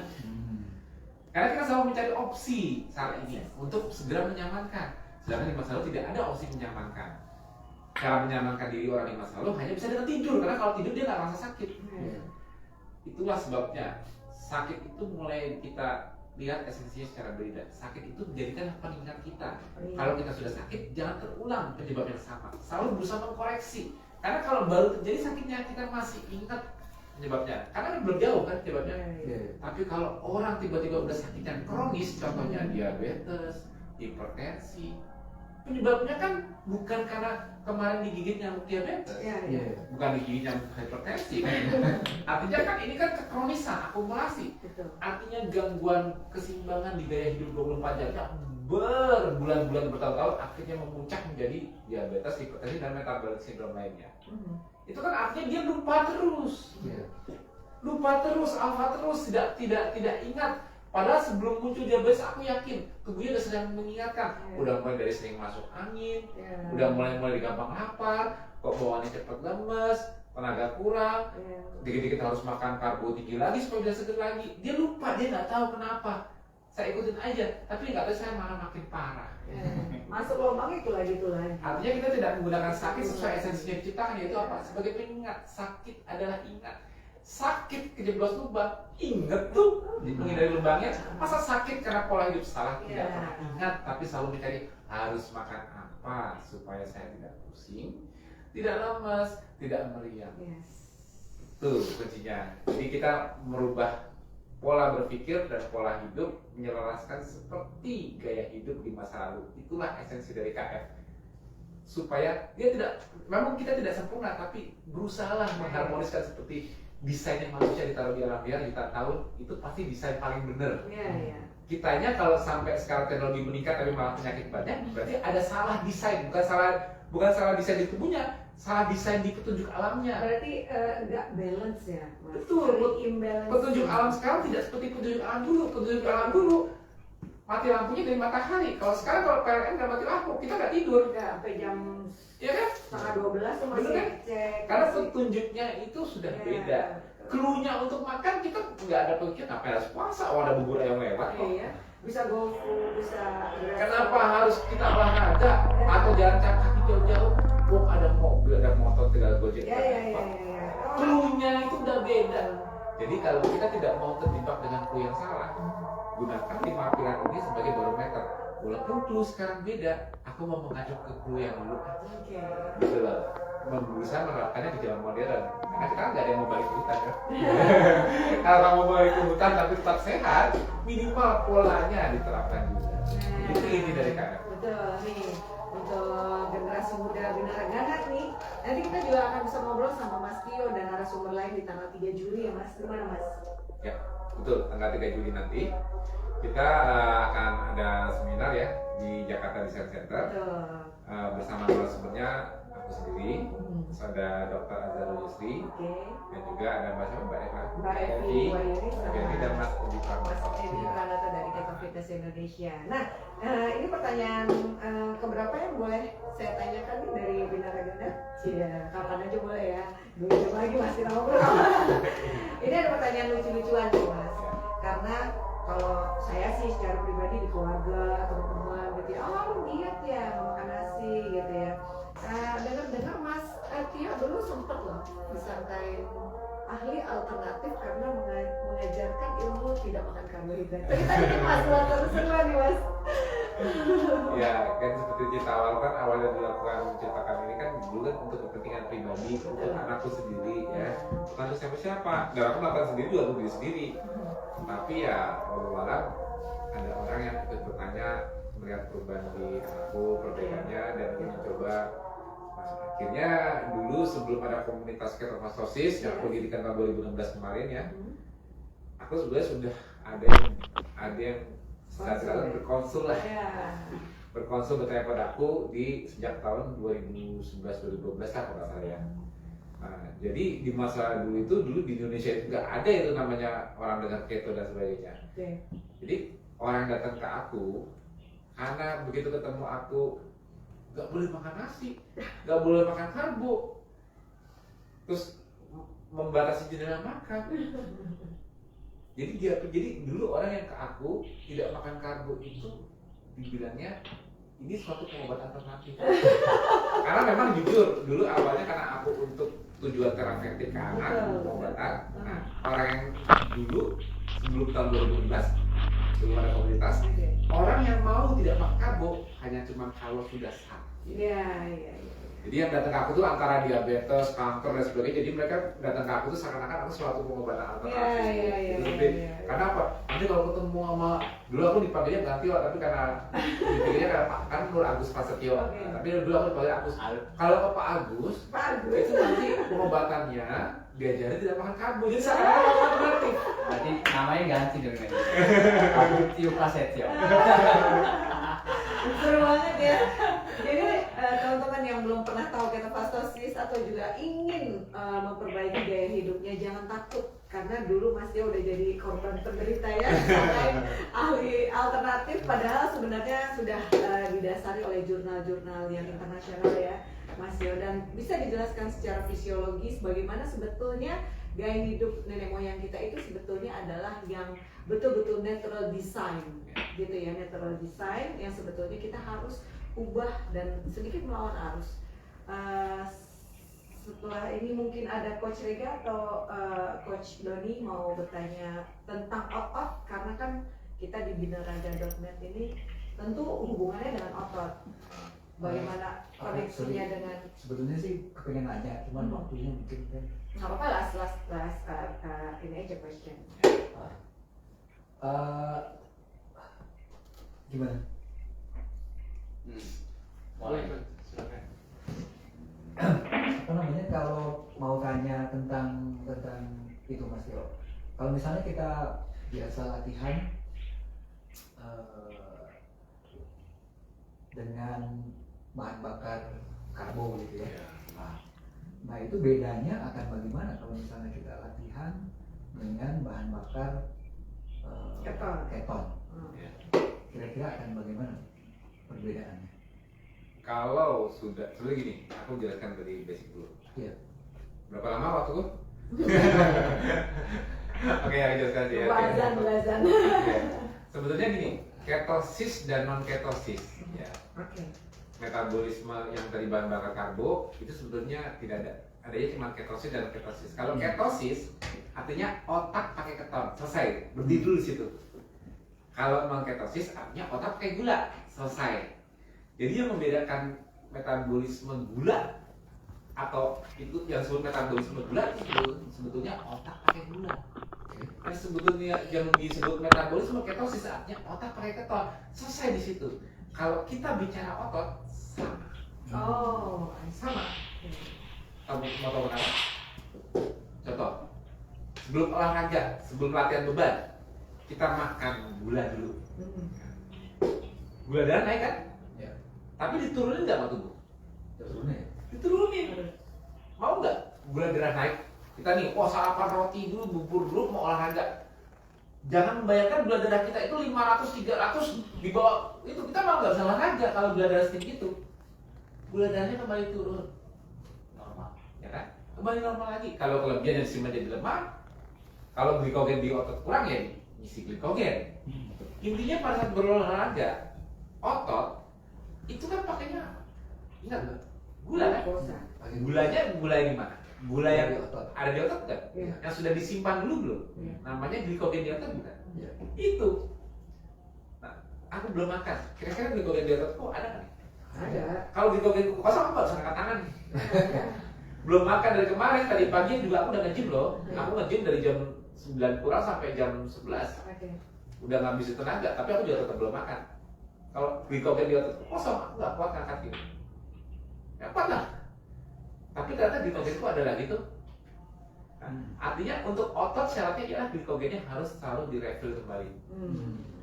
Jadi mau makan gula sebelumnya maupun enggak, kondisinya catatannya cuma glikogen di otot. Oke. Ketosis artinya otak pakai keton, non ketosis ya otak pakai gula. Oke. Ya kan?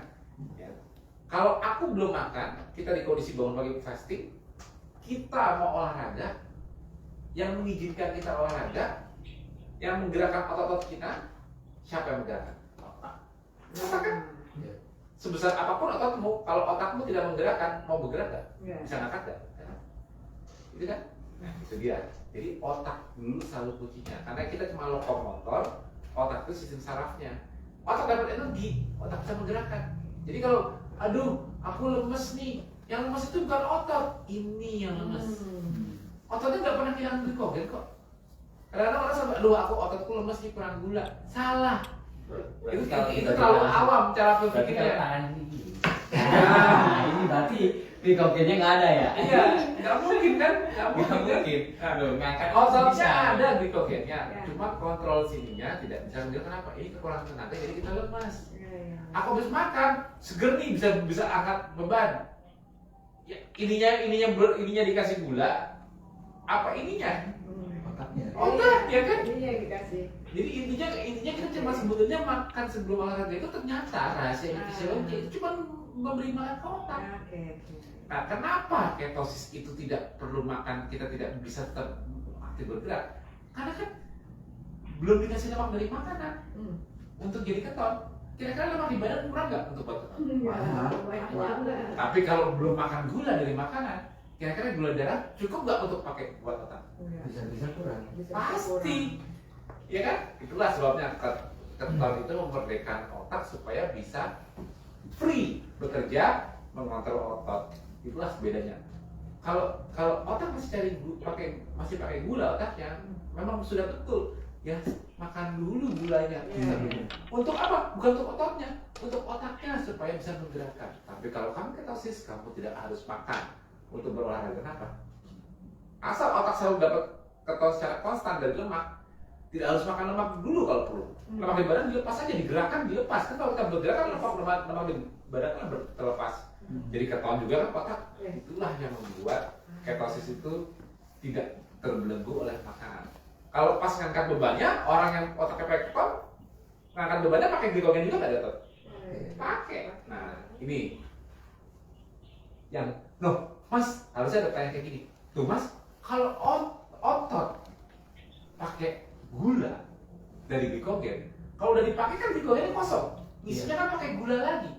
Nah, katanya Mas Tio, ketosis kan nggak boleh makan gula, betul. Terus gimana glikogen bisa diisi lagi? Bagaimana aku sekarang yang belum makan dari pagi udah gym, aku nggak lemas?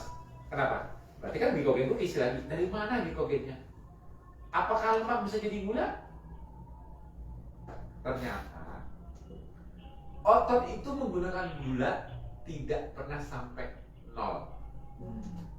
Karena ingat yang di awal-awal tadi, otot itu kalau harus pakai glikogennya, artinya kondisinya sudah anaerobik, kurang oksigen. Sehingga dia memakai gulanya tidak menghasilkan CO2 dan H2O, karbon dioksida dan air. Dia malah menghasilkan laktat. Laktatnya membuat kita, bahasanya apa tadi? Garam. Nah, garam. Teman-teman. Laktat yang bikin garam itu tadi, itu ternyata nantinya dirubah lagi, di liver menjadi gula. Oh. Itu disebut namanya co-recycle. Bisa di Google, namanya co-recycle. Jadi laktat yang dihasilkan otot dari pemakaian glikogennya dia, itu dirubah lagi jadi gula di liver. Gulanya baru diambil lagi oleh otot untuk jadi glikogen lagi. Jadi cuma kayak recycle terus. Jadi tidak pernah ada kebutuhan gula baru.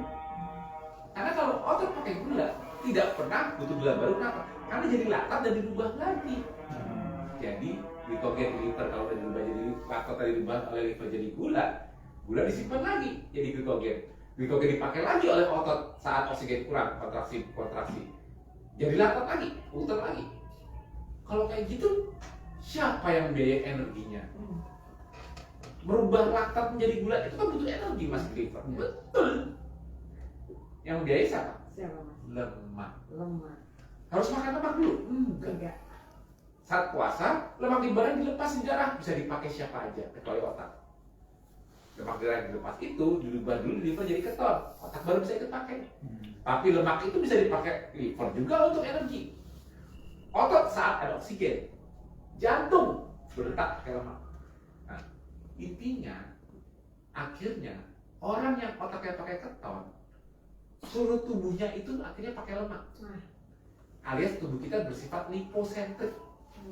Semua membutuhkan lemak untuk sebagai sumber energinya, termasuk untuk recycle gula, laktat, gula kembali jadi laktat lagi, diputar-putar. Itu pun biaya perputarannya dibiayai oleh lemak. Jadi secara nggak langsung, walaupun glikogen ini dari gula asalnya, secara tidak langsung karena ini yang membiayai perubahan laktat menjadi gulanya itu ialah lemak di liver. Artinya secara tidak langsung otot pakai energi lemak. Secara tidak langsung, walaupun dia hanya recycle substrat. Itu rasanya ketosis. Jadi tidak ada kebutuhan gula mutlak. Jadi jangan pernah berpikir latihan beban itu pakai gula, betul. Glikogen di otot. Haruskah isi gula? Tidak betul. Karena kita punya sistem recycle. Dan recycle ini dibiayai oleh lemak. Itu rahasianya. Wow, luas banget ya. Ya kan? Itulah pentingnya pengetahuan fisiologi. Multi angle banget ya kalau kita istilahnya benefit untuk bisa mencapai kondisi ketosis itu luar biasa yang Ya, melepas lemak, yang membangun otot mengisi glikogen, ada co-recycle dan lain sebagainya. Berarti tadi aku dengar Mas Tio cerita juga penting banget dong ya bergerak di dalam kondisi puasa. Ya. Karena kita tidak bisa mengubah sejarah. Normalnya orang punya keton di darahnya, orang cari makan. Orang cari makan kira-kira bergerak nggak saat belum makan? Nah, lucu kan kalau kita itu, makanya efeknya di awal orang yang walaupun di dunia modern mereka tidak makan karbo, efeknya orang yang tidak makan karbo ialah tiba-tiba mereka tidak cepat lapar lagi. Tiba-tiba mereka bawaannya kok pengen bergerak ya, padahal belum makan. Insting-insting yang muncul di masa lalu di orang-orang tersebut dimunculkan di dunia modern. Orang-orang yang sudah tidak makan karbo, makannya bisa lebih sedikit, bukan disengaja, tapi memang mereka tidak cepat lapar lagi. Nggak nagih gitu ya? Nggak nagih, cravingnya turun.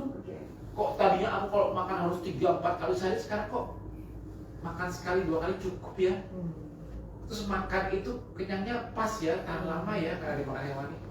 Itu kan terbentuk kok begitu tidak makan karbo kok kalau malam aku cepat ngantuk ya. Kok aku setelah tidak makan karbo kok moodku bagus ya, kok aku gampang sabar ya, rileks ya.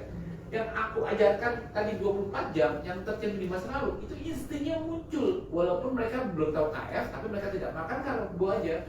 Mereka merasakan itu, kok tidak cepat lapar, kok komposisi makan bisa dijaga jendela-nya, kok tidak buru-buru kayak apa sih kalau orang kelaparan tuh kayak apa tuh ya nggak seperti itu lagi, lebih sabar, terus lebih tenang, lebih rileks, lebih cepat ngantuk di malam hari, tidurnya lebih nyenyak. Kalau itu benar-benar bisa diikuti insting-insting yang muncul di awal saat dia ketosis dan dipertahankan terus seperti halnya orang yang hidup di masa lalu, insya Allah dia sehat terus. Tapi kalau di depannya dia di awal makan karbo terus dia menemukan kesehatan karena tergiring instingnya ini, tapi tiba-tiba di depannya nanti setahun 2 tahun kemudian dia mengabaikan begadang aja makan lebih sering aja malas gerak kira-kira nggak makan karbonya masih bisa memberikan kesehatan yang sama nggak?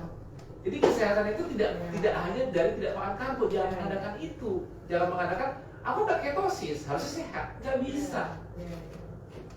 Jadi sirkadian ritmenya, ritme sirkadian 24 jam itu harus diselaraskan. Jadi yang membuat ketosis itu sehat karena terjadi penyelarasan sirkadian. Yang membuat ketosis sehat karena terjadi peningkatan kualitas tidurnya, slow wave sleep, sehingga recovery-nya lebih bagus. Jadi kalau kita tidak makan karbo tapi kita tidak ada penyelarasan, tidak terjadi penyelarasan sirkadiannya, tidak terjadi peningkatan kualitas tidurnya, ya tidak akan kelihatan kesehatannya. Aku masih hipertensi nih, nggak makan karbo. Tidurnya udah bagus belum? Besar. Artinya kan tidak kelihatan perubahannya di hati, atau dia malah mengabaikan. Nah itulah sebabnya pentingnya kalau tidak makan karbo itu hanya satu ikhtiar, pastikan compact dengan ikhtiar 24 jam lainnya sehingga kita mendapatkan yang kita mau, yaitu apa? Sehat. Secara holistik ya Mas ya? Ya, holistik 24 jam kita lihat, bukan hanya makanannya aja. Oke deh, mudah-mudahan nih generasi muda binaraga.net sudah terpuaskan pertanyaan, tapi nanti kita akan lebih mendalami lagi beberapa topik tentunya termasuk hubungan seksual. Wah, itu kita dulu ya. Jangan lewatkan karena betul, karena selain itu juga kita akan mempraktekkan form ya, bentuk-bentuk posisi untuk basic weight training. Karena kalau aku lihat nih ya, Mas Tio ini dia lebih mendahulukan weight training dibandingkan kardio, karena yang aku tahu tadi kalau olahraga beban tuh sepertinya ada ambang batas capeknya gitu, benar ya Mas ya? Oke. Ada lagi mungkin Coach Doni yang ingin ditambahkan atau Coach Rega sebelum kita ketemu? Oke. Terima kasih Mas Tio, terima kasih Mas Doni. Semoga bermanfaat dan memberi pencerahan baru. Betul. Semoga jadi suatu insight yang mungkin selama ini mungkin bagi teman-teman audiens binaraga.net yang belum pernah tahu KF dari sisi foundernya itu seperti apa, the real story-nya tidak ada lagi hanya sekedar dia, tapi ini penyelarasan pola hidup dan semoga dicerahkan ya. Kebetulan Mas Tio juga ya tadi sudah dijelasin kan ya, olahraganya kan sebenarnya weight training ya. Weight training. Weight training. Jadi ya memang kalau saya lihat sih memang di KF itu semua apa yang di 5 pilar itu sebenarnya mencakup dengan apa yang diingin juga dalam konsep mungkin bodybuilder ya. Kadang-kadang kan kalau kita bodybuilder misalnya muscle gain ya, orang misalnya yang ini kita nggak ngomongin yang ketosis dan non ketosis ya, bangun otot, kalau pengen ototnya gede atau misalnya mau jadi bodybuilder atau mau strength gains ya istilahnya, kan tetap harus memperhatikan asupan nutrisi dan yang terakhir pasti istirahat dan tidur. Itu loh maksudnya poin yang penting itu semua kan hasilnya setelah istirahat makan tidur. Nah itu kan gymnya itu kan cuma usaha. Nah benar. Kalau nggak ada proses pembentukan ototnya saat tidur ya kapan ada sebenarnya kalau saya lihat masih banyak beranggapan, terutama di warrior itu fastosis ya, masih beranggapan banyak harus olahraga beban yang sampai ini, tapi kok saya nggak dari gitu loh. Jadi ada sedikit zona recovery-nya kurang. Saya jarang jadi gitu, saya bobotnya udah underweight nih, jadi 40 berapa gitu, terus kok udah latihan 6 bulan kok cuma naiknya sekilo gitu. gendut terus gitu. Nah, jadi kalau dilihat di ketofastosis ya, kalau betul-betul mau menjadi seorang warrior, kita harus menghargai proses. Nah, benar. Makanya kuncinya itu di konsisten. Betul, konsisten dan jangan pernah ragu untuk bertanya sebenarnya. Ya. Karena kalau di ketofastosis itu kita bebas banget bertanya, semua ilmu itu free ya Mas ya. Dan mudah-mudahan untuk generasi muda Binara Ganet setelah ini akan menjadi lebih cerdas, fit dan tangguh. Wah, keren. Pokoknya intinya semuanya ada di ketofastosis itu ada di konsep bodybuilder juga sih sekarang. Iya. Kalau aku lihat ya. Betul. Ya. Untuk info selanjutnya, kapan kita ketemu di Jakarta Design Center tanggal 3 Juli, itu seminar 1 hari dari Keto Fitness Indonesia dan full disupport oleh Ketofastosis Indonesia. Kita akan belajar bersama. Sampai ketemu lagi dan terima kasih. Oke, terima kasih teman-teman sudah ikut menonton. Terima kasih, sampai jumpa. Wassalamualaikum warahmatullahi wabarakatuh.